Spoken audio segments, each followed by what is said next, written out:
Hi Fabian. Hi Kārlis. Nice to see you How's again. life? Thanks, likewise. Thank you. How's life? Yeah, it's pretty good, pretty good. I'm excited and yeah, after the big response from the video, let's find out. Yeah, it's the Amalgam Audio channel is rather small, or in marketing speak, it's a growing channel.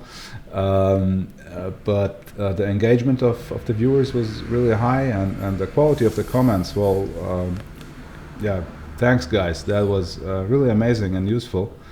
That the comments were, not just, A is this, B is that, but that people actually cared to write down the impressions. That was very interesting. Yeah.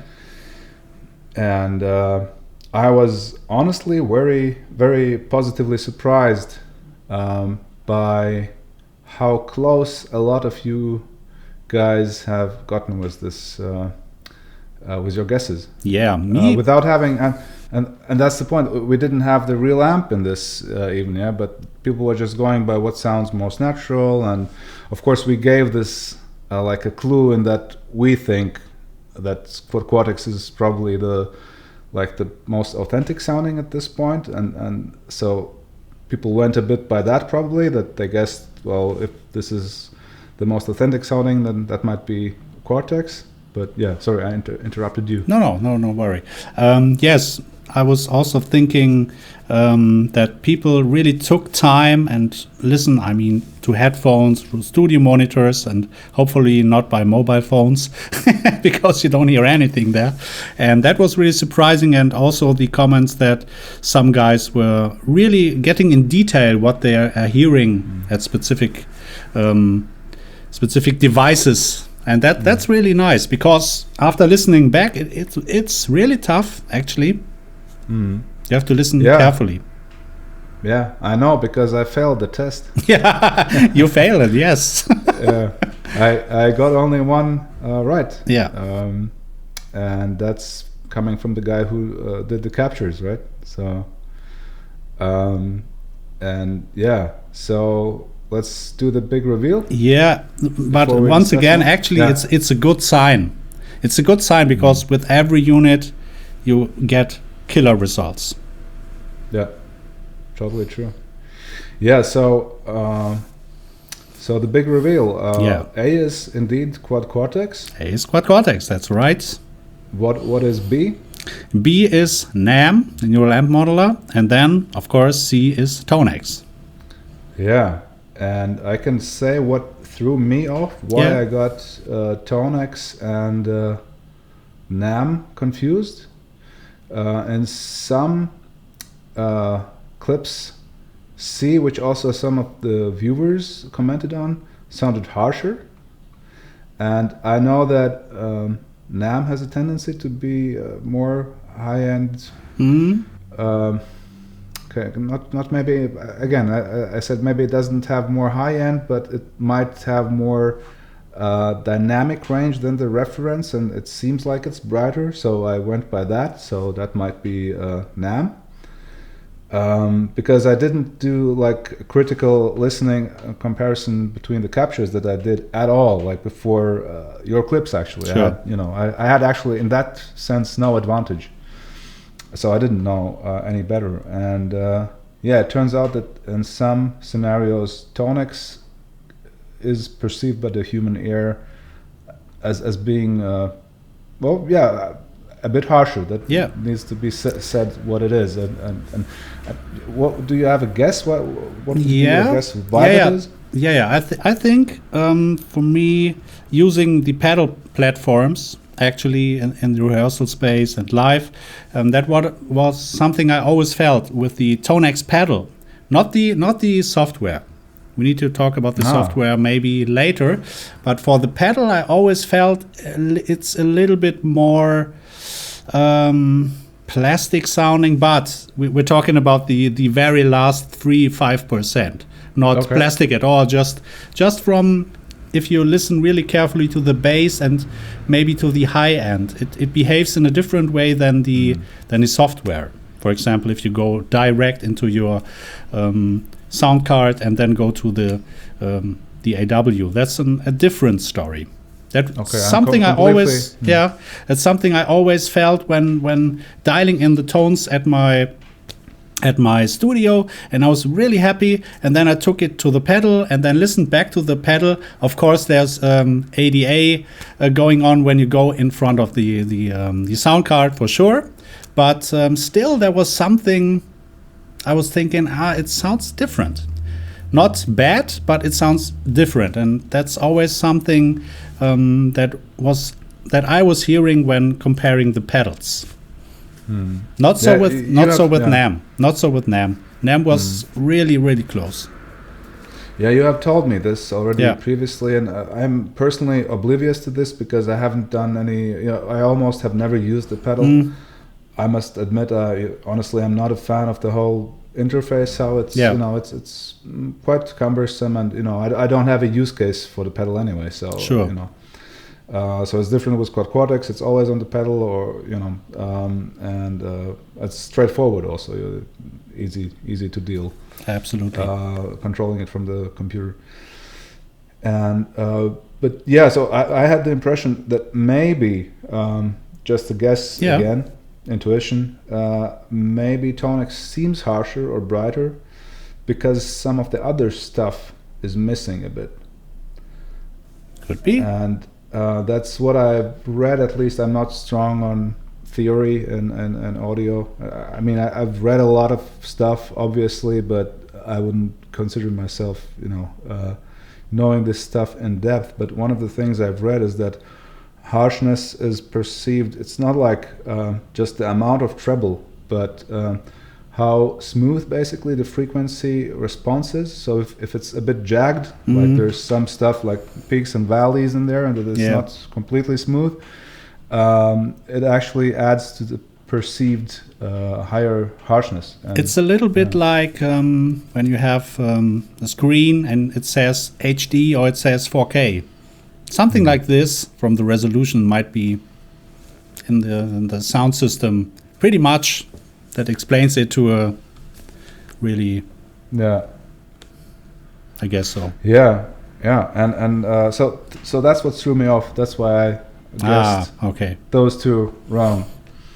But the good thing is you were spot on with Quad Cortex. Yeah, a lot of people were. Yeah, actually, yeah. Like I didn't count, all the instances where people voted for that, but like from the impressions I had, like definitely more than a half, like 60% or something, guessed right. So the reason why they chose A as Quad Cortex was the most frequent was natural, open, and I think those were the main things, and it sounds kind of that it sounds like it does what it does easily without any without trying too hard. And that's what people went by, and that's correct. And what people also noted correctly about ToneX is that so C in our comparison is that about those missing harmonics. Well, again, we're talking small details. Yeah, like very small. Listening multiple times and so on. But so people also noted that, and it's like a cleaner sound sometimes, like a simpler sound. And now that's the point. Sometimes I prefer that sound. Sometimes I really prefer that to the original. I confess. Yeah, it's sure. So sometimes you want that fizz for the amps to be authentic and to have the character, and sometimes you want the beautiful sound, and if you want that, that's nicer on the ears and as the having the whole fizz and harmonic stuff going on, which is sometimes a bit much on some settings. So, totally. But the good thing on all units, all the three units, is the mids are in the right space, and the mids are the most important frequencies when it comes to guitar. So that might be not the case with some modelers. It's a different story. And I also use a Fractal FM9 sometimes, and I really love it, but it's different. I hadn't compared too much because I think it sounds equally good, if you ask me. But that's another thing, because we're not using that specific amp. That's the advantage of using captures, because you have this amp, you dial it in like the way you want, like it sounds perfectly, and it's like an imprint. That's a good thing. Yeah. Another thing that some noted, I think, also in the comments about ToneX. I think I saw that also in the comments, because there's quite a few people who wrote to me privately. I think to you me also. Too. And one of the points was about this, what we also discussed, that I felt like C was kind of pushing the mids more forward, like as if the sound would be a bit more in your face. And that's exactly what I also feel about ToneX, like consistently, compared to the real amp. It sometimes feels a bit closer, and so yeah, people picked up really well on the fine details. So yeah, congratulations. Job, that's really tough. If I hadn't played all these units for a long time, I don't think I had guessed right. Yeah, so it's good.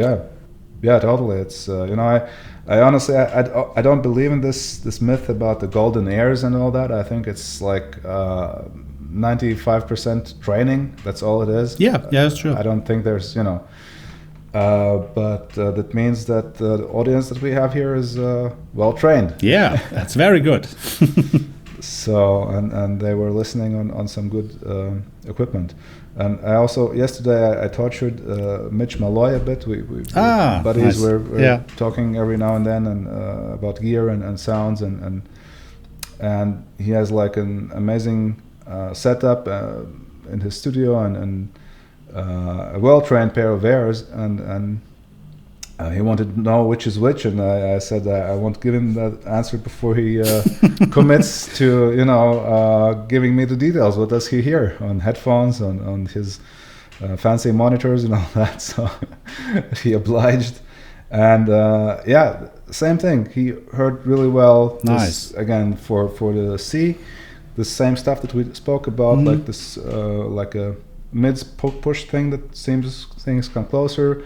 Harshness in some of the examples and the more simplified tone and some others, and that's what also he noted is that he also on quite a few sounds preferred C, although he guessed correctly that it probably is not the most authentic one, and again he also correctly guessed that A would be Quad Cortex if it's considered to be the most authentic. And so yeah, in many ways one could say that our test was flawed because it didn't have the real amp reference, right?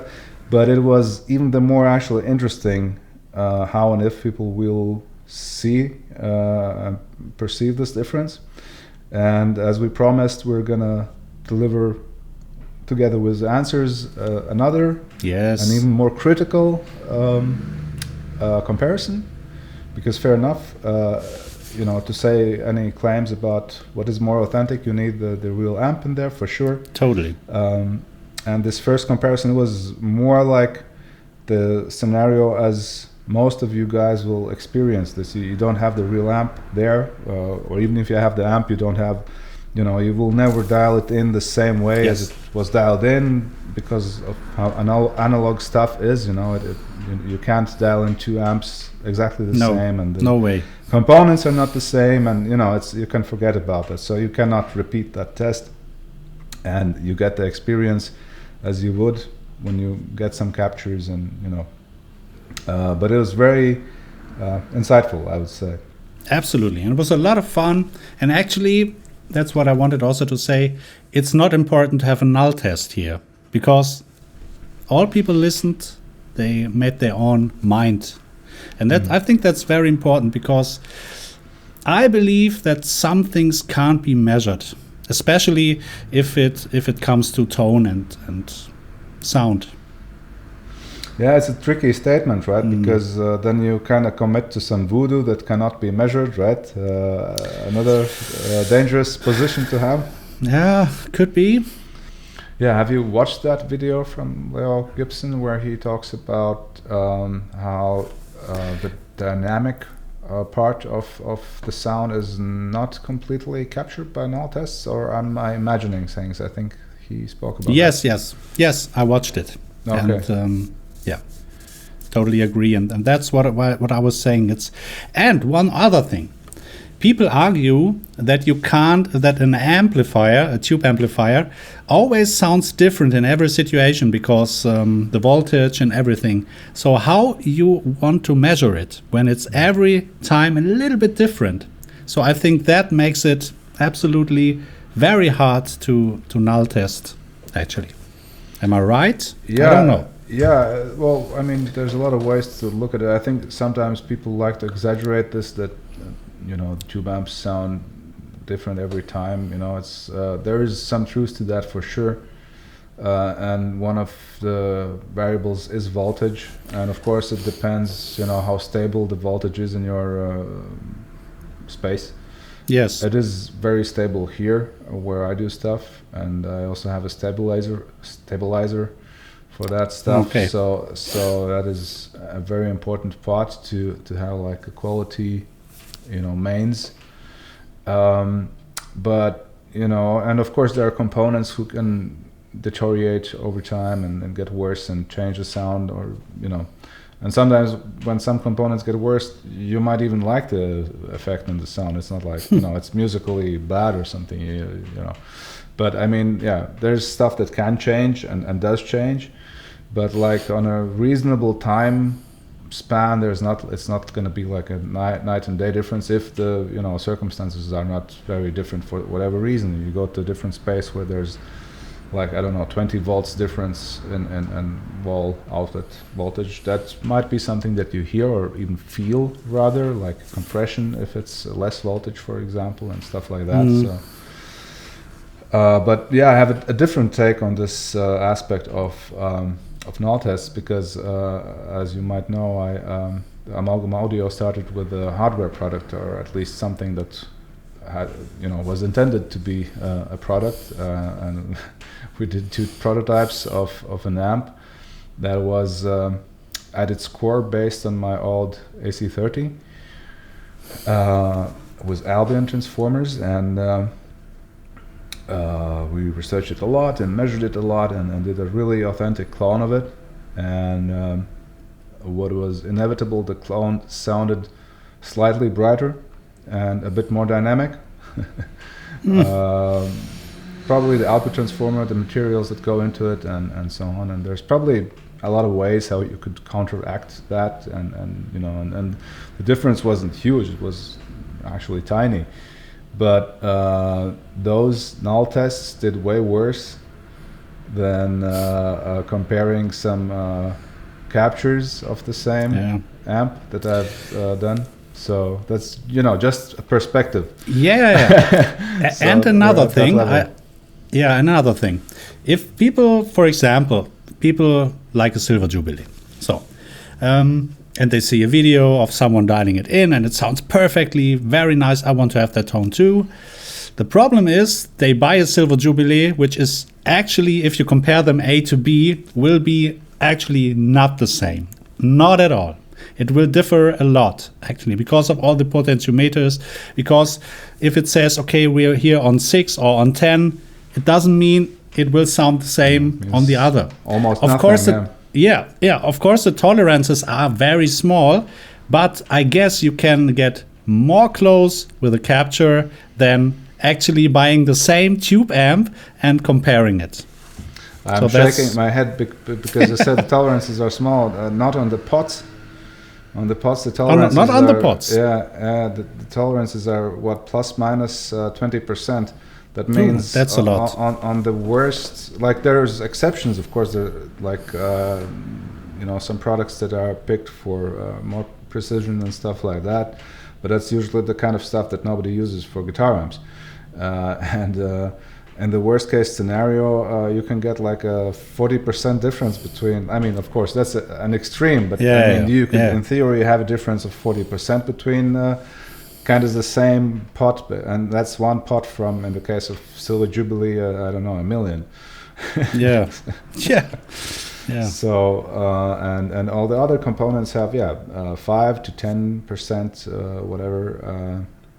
Nowadays probably mostly 5% tolerances are used, but it all adds up. But especially pots and filter capacitors, they are really crappy tolerance, so they're all about 20% or something. True, that's a lot. And that can, that's also, when I started out, I thought about this, should I publish the kind of my settings, it's kind of, I spend a lot of time dialing them in, and what if somebody steals them? And I realized, well, it doesn't mean anything, because there's so many variables, even aside from the amp, but the amp itself. Good luck, I've tried this like copying artist settings, like pot for pot. I don't remember a case where it sounded right ever. Yeah. Because that's true. And then I don't know why. Maybe there's other variables, not just the amp. But yeah. Yeah, and we could freak out this and even say, okay, different cable, and so on and so on and so on. So it will never end, actually, the search. Yeah. So it's hard. It's very hard. But it's us rambling off. But basically, that's just to put some perspective to that, because if you can get so close to a real amp that we're talking about, like one harmonic somewhere maybe being more or less pronounced, or maybe missing sometimes. Wow. Yeah, absolutely. And still you have to crank the real amp a lot to get that kind of tone. And with the ToneX you can, or the Quad Cortex, you can dial it at bedroom levels. Yeah, that's the reality. And if and if you record it and you make it louder, it still sounds great. So yeah, I know for sure on like a realistic, I'm not gigging, but if I would, I know for sure I would not haul around a real amp, maybe only for looks, but not for the sound, because it at the volumes that like normal people get to play at nowadays, you cannot get the tube amp to sound as good as I know I can get those captures to sound. It's not about tube warmth or something. It's you get the amp to the sweet spot. That you extract the very best sound of it, and that's it. You have that. That's a good point. And basically, it acts like the best representation the amp can get. Yeah.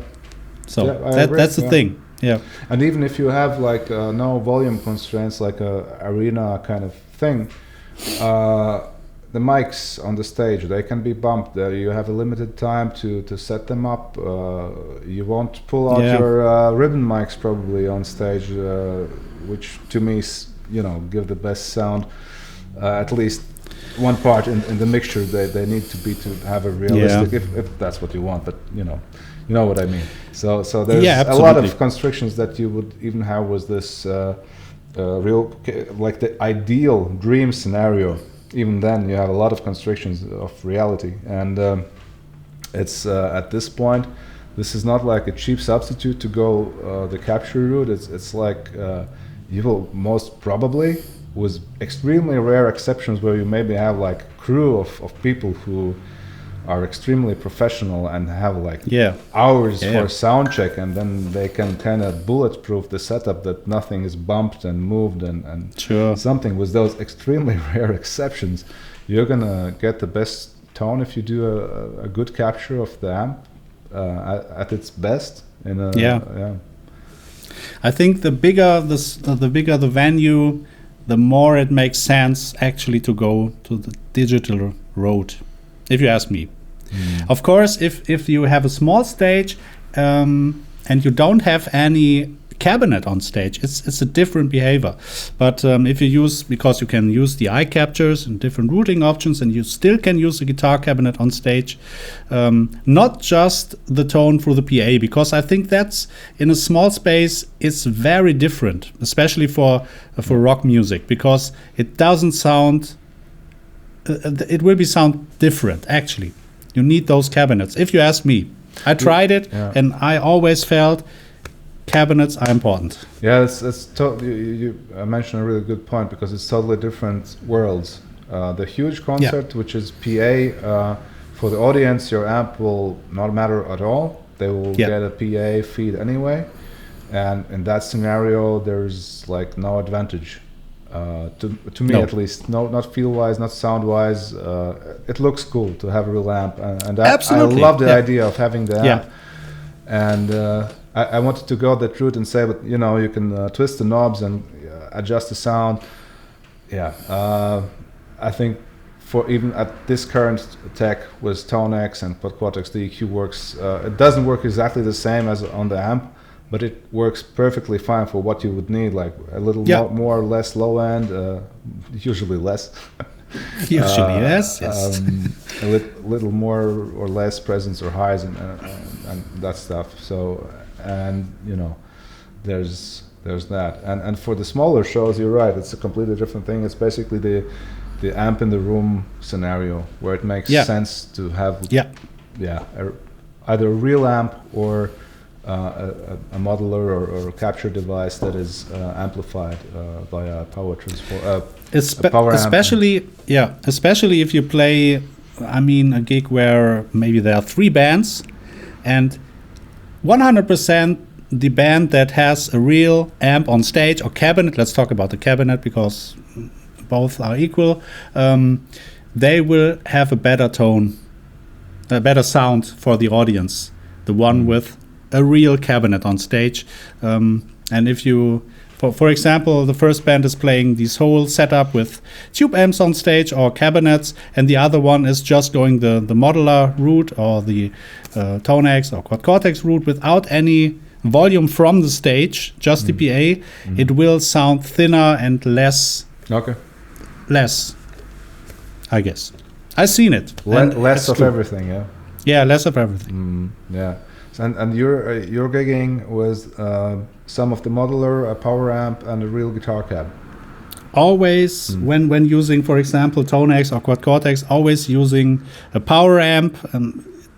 I have a Fryette power station, but actually in most cases I'm using a cheap Class D amp because it's just because of the volume. Because the cabinet just gives some of that mid frequencies the guitar is important for from the stage to at the level the drummer is also playing, and that also gets through the stage, so the people will get a little bit of it, so a little bit body. And that paired with the IR that comes from the PA is basically a good mix. At least that's what I hear always when playing live and people come and say, hey, that sound killer, and what is the setup you're using, and stuff like this. That happens regularly, so there must be something good about it. I don't know. Yeah. So let's sorry for us rambling here away. Kind of off topic, kind of not maybe. But it's really, I think, useful to put this into perspective and give it some reality check. So to me, this whole thing about that analog cannot be replaced or replicated and so on, in a way it's still true. A lot of the experience of analog cannot be replicated. For example, the unpredictable character at this point cannot. I mean, you can twist the knobs around and that stuff that you cannot get from the captures, for example, at this moment. And modelers who kind of let you twist the knobs, they don't give the sound. So it's, at some point those will probably be converged and it will be close to possible or possible, who knows, like interactive captures or layered captures or whatever. To me, Kemper attempted something like that with their liquid profile. The equalizer thing. To me it was like, I would say, like politely, it's a marketing thing, because it's a very simple test. Take a Vox AC30 top boost amp and play around with the treble and bass controls and watch what happens. Yeah, so it's, you know, I tried that with the Kemper, and obviously it's, you know, that doesn't even come close. And I mean, that's normal. That's of course, again, marketing. Of course, they exaggerate and kind of want to get their point across. And the main idea was that, you know, their EQ works kind of maybe a bit more like this liquid profile thing works a bit more in the direction of the real amp. That's the point. Yeah. But it does not interact as the real thing. But the thing also is, if you have that capture and snapshot, and if it gets you in the right direction and you can't get it right with an EQ, there might be something wrong differently. Because it actually will sound great no matter what. And it doesn't need to be the exact same equalizer. Like, for example, if you take a Marshall, the Marshall equalizer is not that efficient. You know that, at least for the most amps. It doesn't quite matter too much or it doesn't change too drastically the tone. At this point, it's more the gain stage and the volume and stuff like this, input 1, input 2, and if you use an equalizer before or after that, it's a lot more efficient to get you to the right direction. At least for me. Yeah, and that's the point with those. Again, we get back to this, you know, the analog quirks.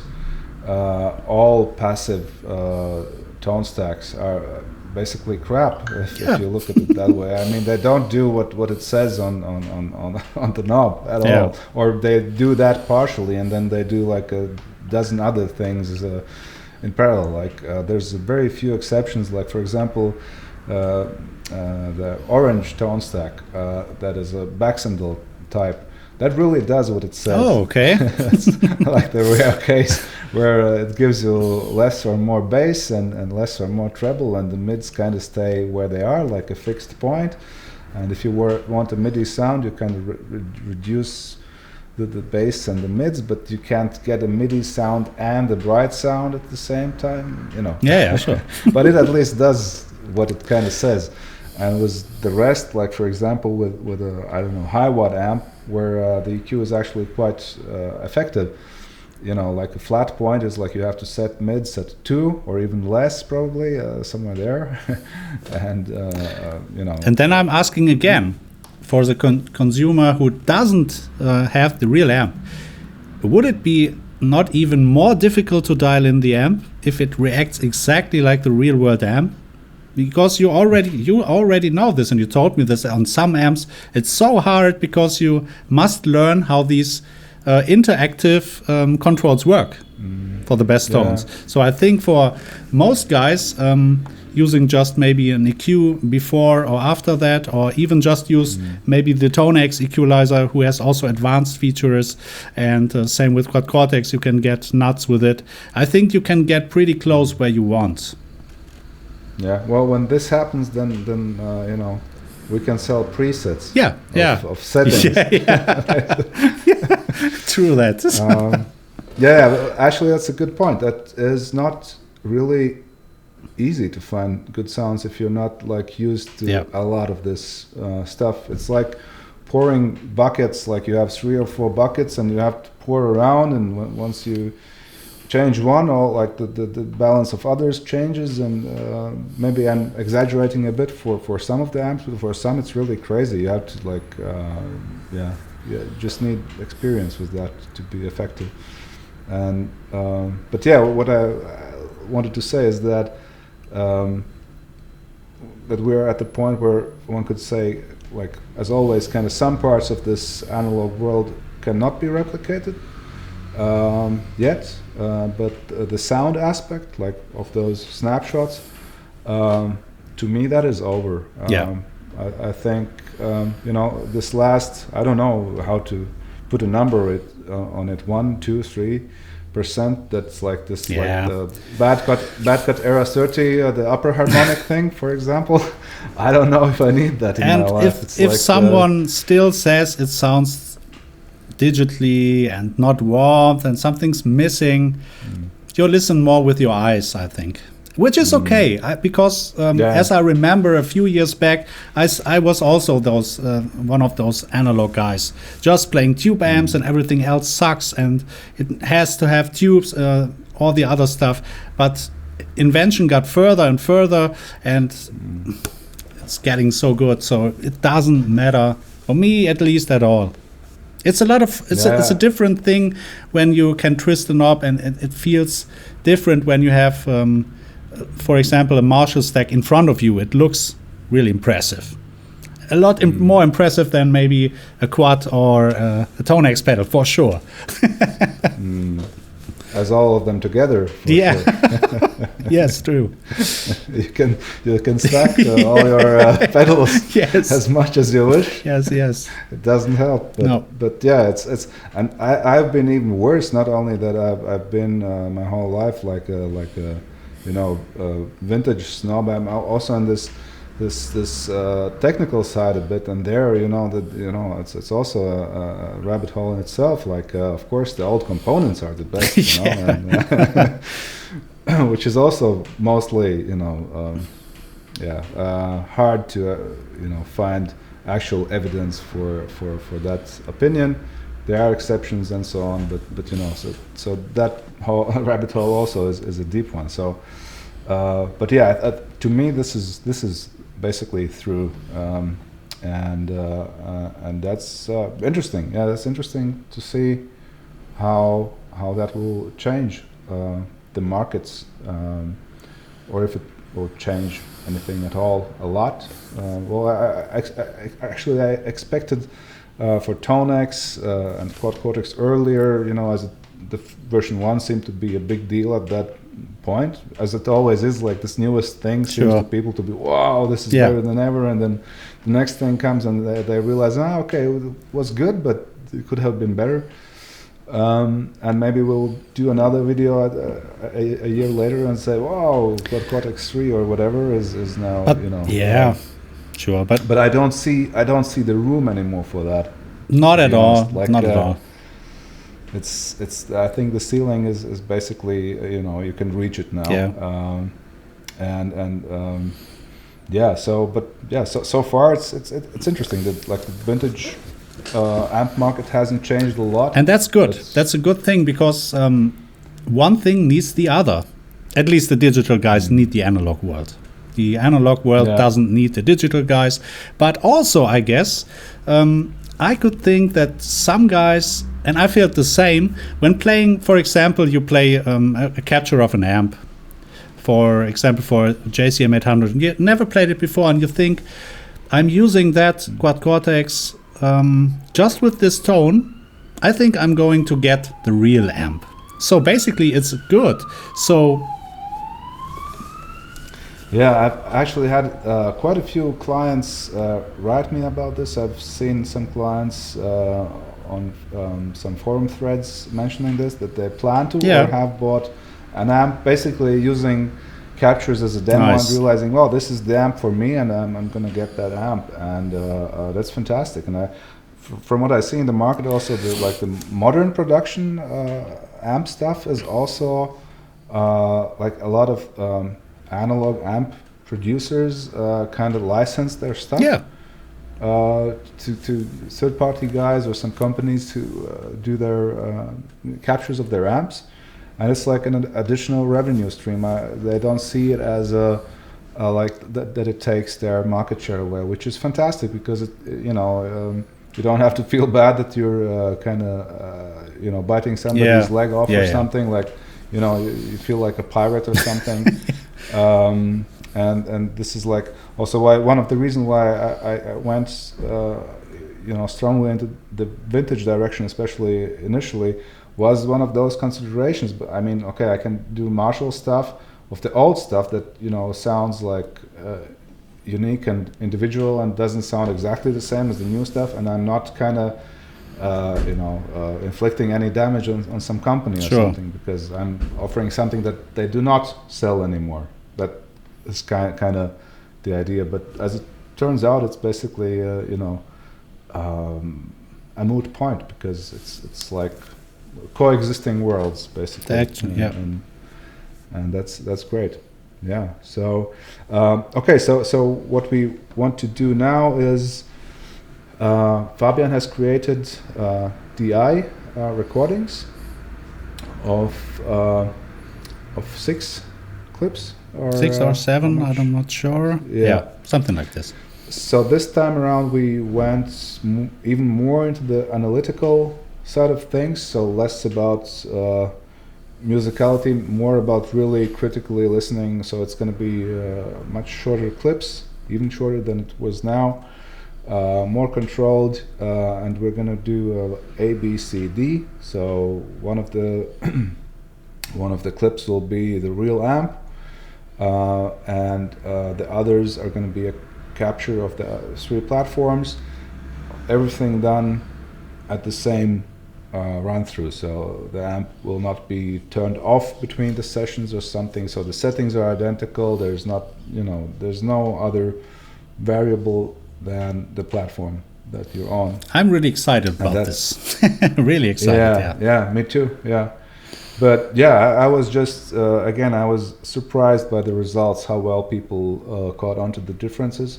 So I honestly, it's not to critic anything, but like most of such comparisons are usually end up with a way more random response. Yeah. Like it's hard to say where's the consensus, or the consensus is maybe slightly in one direction, but here was really, I think, very pronounced. Yeah.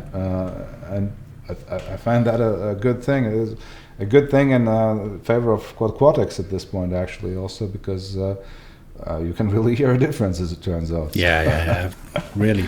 Actually, we also had to include maybe the Capture One version, just for fun. Maybe. Why not? I mean, just to show. Maybe a good point.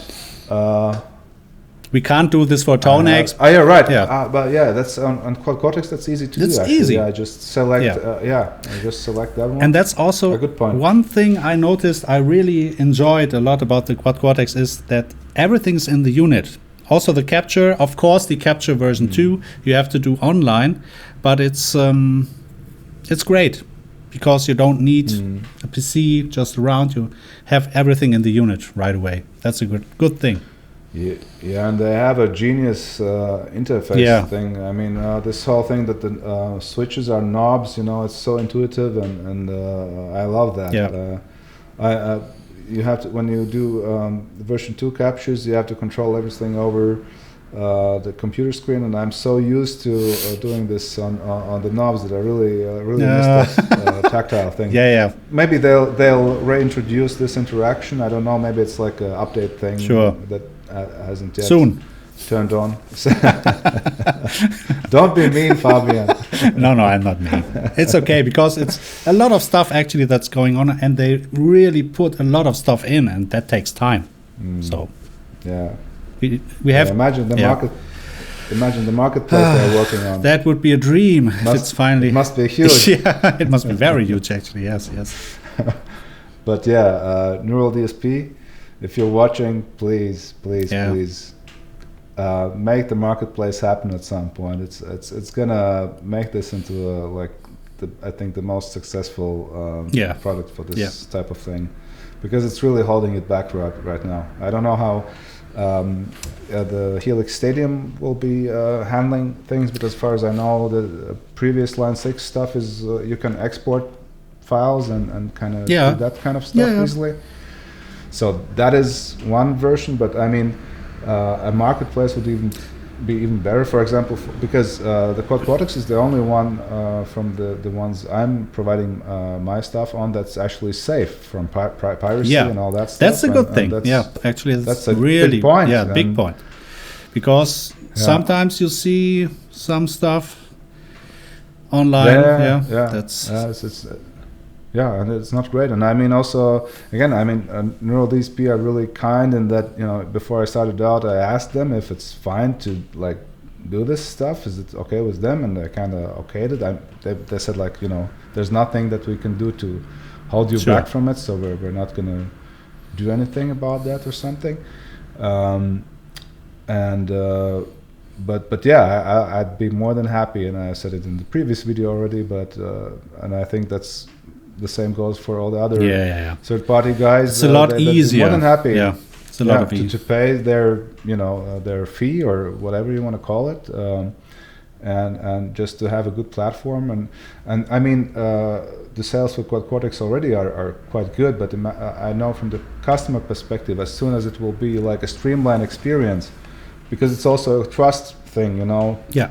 You have to pay money before you even get something. The process is manual. How does it even work? Yada yada yada. Yeah. It seems. I think to a lot of people that seems fishy, and then you have to wait for like whatever the time is once people share it. So it's not a great user experience, and that holds a lot of people back. Yes. I think, and this Quad Cortex group on Facebook is almost 40,000 users. Yes. It's I think almost twice as much as everyone else, despite this insanely expensive equipment compared to some others. It's still the best seller. It's actually doing like phenomenally well, despite its. I mean, the price is justified, of course, because the hardware is, also from what I've seen so far, it's the best. It looks like an Apple phone, and touchscreen. People seem to like it. Yeah. And I mean, my unit has been tortured like probably no other unit. There was once an issue with the touch screen, and Neural D's Peters took it and they paid for the shipping both directions, repaired it and sent it back. Nice. And it's been running since perfectly. So they're doing a lot of things really, really well, no matter what people comment on them. And I think this marketplace is kind of the last piece for finally one platform that does everything really well. I think that's the one thing that's missing. So. Let's back our thumbs. Yeah. Okay. So in this next part, we'll just post it again, a blind A, B, C, D, and maybe E. Comparison with this version 1 of Quad Cortex also in the mix. We'll see how we do that. Maybe as many would be too much in one. Yeah, can be. Yeah. And a bit confusing. Maybe we can separate that out and do like a Quad Cortex version 1 versus 2. I think that makes sense, yes. Versus reference amp or something like that, because otherwise it's already too many insanely complicated at some point, I think. But so we'll do that, and I'm also contemplating doing a null test. Nice. Okay. So maybe we'll include that. I have to play around with it and see how useful that might be, and because it's interesting to me also to see what can be told by it, and from the videos of the guys who do null tests so far, have you seen some of those that address Quad Cortex version 2 and compared to some others, or because I haven't had time to delve into it. I know I know that on the forums it seems like people are talking that the result of those that have been done is that ToneX is kind of more accurate in those null tests.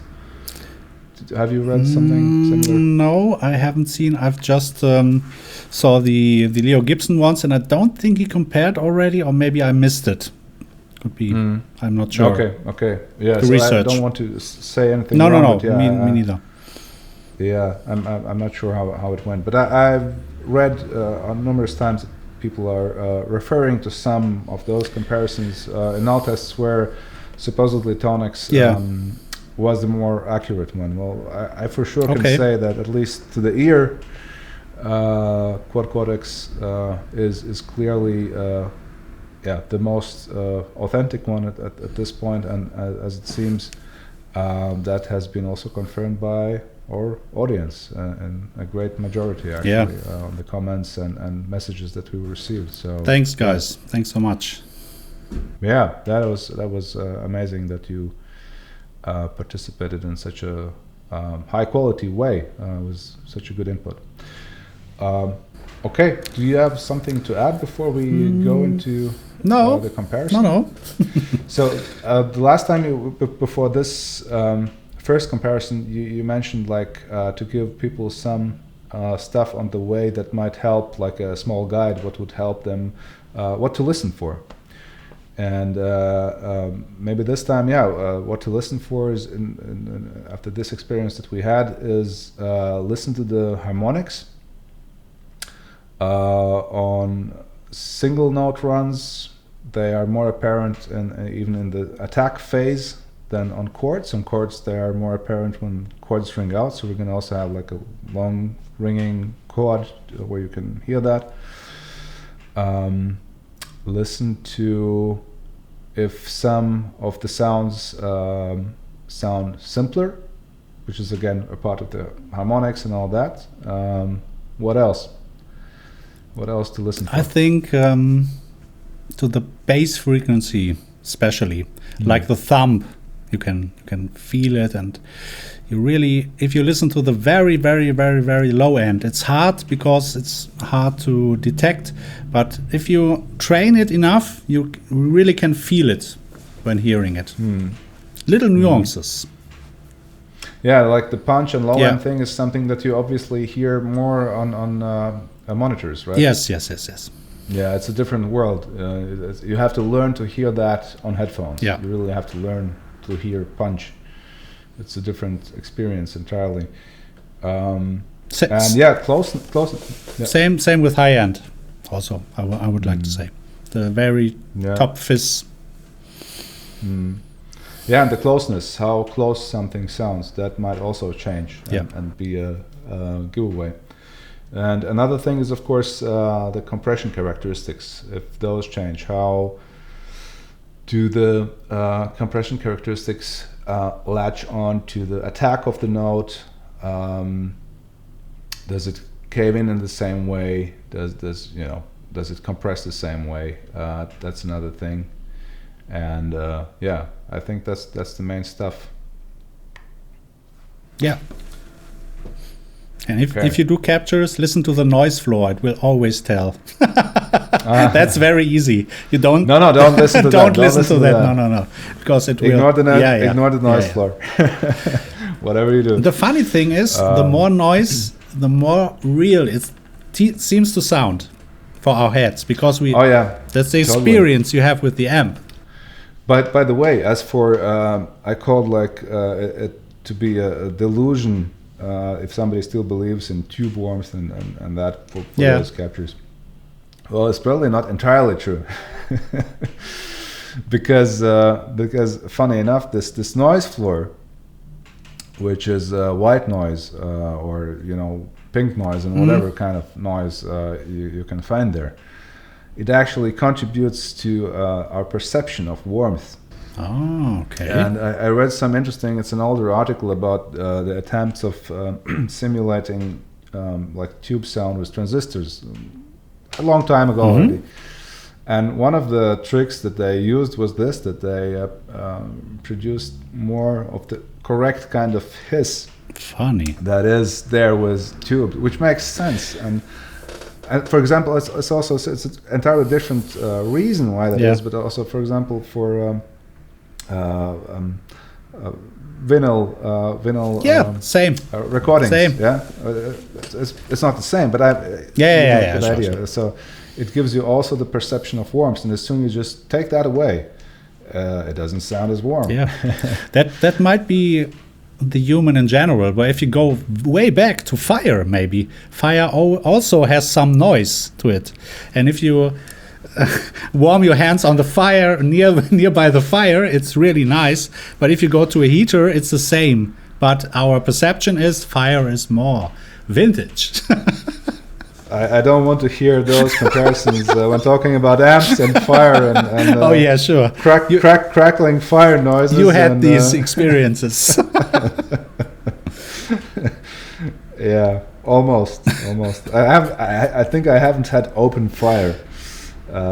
Not yet. So, and the amp that was infamous for catching on fire, it's not the AC30.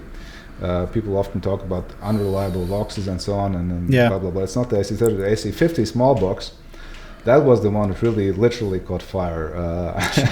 But I almost got one, but it got lost in the shipping. So I'm still, hoping for the 1% chance that it somehow can be retrieved. Extremely Hopefully. rare. Diamond input Vox AC50 Mark 1, like exactly the one that Beatles actually played. So yeah, sad story. Yeah, that's really sad. But that's probably also my best option to see an open fire from an amp. So. All right. But yeah, on that positive note, yeah, thanks guys for tuning in. Much appreciate your input and participation, and I hope this second round is going to be as fun and interesting and enlightening to you as it has been for us actually. And yeah, see you around in the next reveal yet again. Yes. Bye bye. Okay, Fabian. See you soon. Bye bye.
you